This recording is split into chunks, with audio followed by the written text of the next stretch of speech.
But what I don't want to happen is the firing of Chancellor.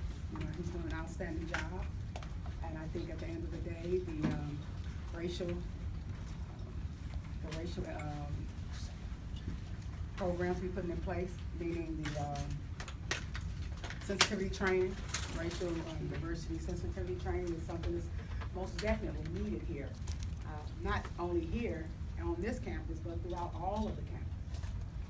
And I do believe that it's the right thing to do at a time when race relations is at its all-time low here in the state of Missouri as a result of the Ferguson Michael Brown situation in 2014. So he's doing the right thing, and I think that to attack him or call for the board to fire him, it would be appalling. And I don't think they're going to do that today. I just don't believe that they're going to do it. I think that they're going to have other discussions in that board meeting. But at the end of the day, he's doing the right thing. He's a man of great character, and he's moving this campus forward in the most productive way and progressive way. And he's been heavily criticized for his decisions and the decisions of the university regarding Planned Parenthood.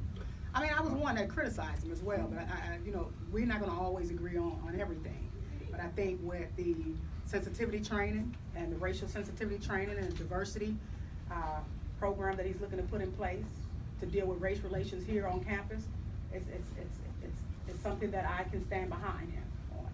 Do you think some of those worries about Planned Parenthood are mitigated at least a little bit because of the new contracts that are occurring between the University of Missouri and Planned Parenthood? Yes, and he initiated that. So I mean, he's a man that is looking to try to work across whatever lines that there are. So were you not allowed to speak to the Board of Curators?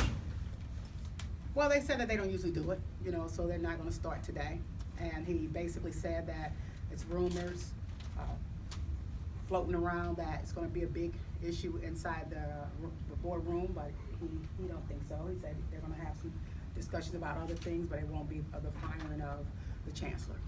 So the president of the board or the president of the university told you this? The president of the board. Told you that this meeting is not about? No, yeah, that's what he says. Not about coming before the curators to call for his calls for the firing of him. To your knowledge, is there any discussion at all about Lofton? Is this completely unrelated to Lofton? They said that they're not going to have that conversation. That's what I was told by the president, that they would not be having that conversation, and it's just rumor. And that's a good thing.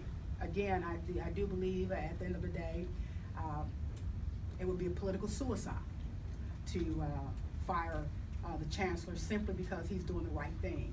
I know he spoke out heavily against racism on campus. They probably are upset because he aired their dirty laundry in public, and that's something that they probably never wanted to come out of a chancellor mouth. However, he stirred the ugly elephant in the eye, and actually said, those words that no one really wants to say, that is racism on this campus, and we need to deal with it accordingly. And he took steps to do just that, and for him to be reprimanded because of that, it's not going to fare well, not with myself and many other African Americans and legislators. Great. So. Thanks a lot, Senator.